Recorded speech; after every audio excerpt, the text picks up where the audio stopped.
Certaines personnes pensent que pour avoir un compte de résultats financiers mensuel, il faut avoir beaucoup plus de ressources. Il faut recruter des comptables, il faut investir dans d'autres solutions informatiques. À mon avis, il faut tout d'abord mettre en place des techniques qui vont servir à arrêter la comptabilité mensuellement.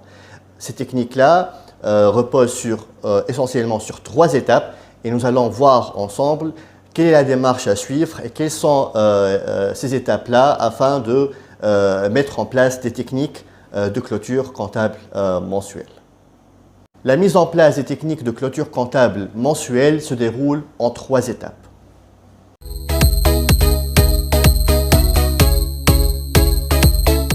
Cette étape consiste à déterminer les causes qui empêchent l'entreprise d'avoir un compte de résultat financier mensuel. Il y a peut-être un problème peut-être de facturation commerciale, c'est-à-dire on n'arrive pas à valider les factures de vente à temps. Il y a peut-être un problème au niveau des stocks. On n'arrive pas à avoir un état de stock automatique à partir de l'ERP, un état de stock fiable.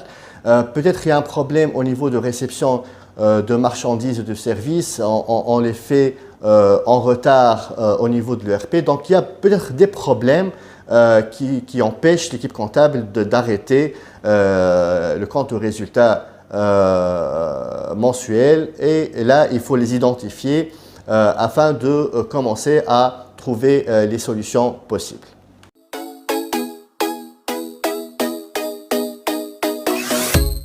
Dans cette étape, nous allons préparer un plan d'action qui doit tenir compte des résultats du diagnostic. Et ce plan d'action-là doit toucher 2 volets.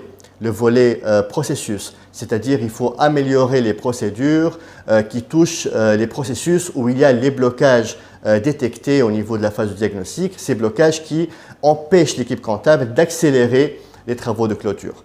Il faut peut-être améliorer la procédure de vente, la procédure de facturation-vente, la procédure de gestion de stock, la procédure d'achat, etc. Le deuxième volet, c'est le volet informatique.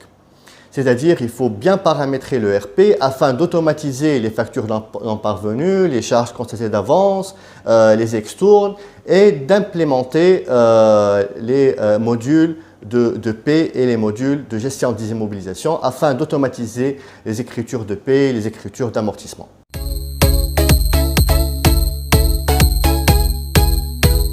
Dans cette étape, il faut préparer un calendrier de clôture comptable, un calendrier annuel qui doit être préparé et diffusé à tous les intervenants parce que tout le monde doit savoir que la fiabilité et le respect des délais au niveau des reportings financiers, c'est la responsabilité de tout le monde, ce n'est pas uniquement la responsabilité de l'équipe comptable ou de l'équipe de contrôle de gestion.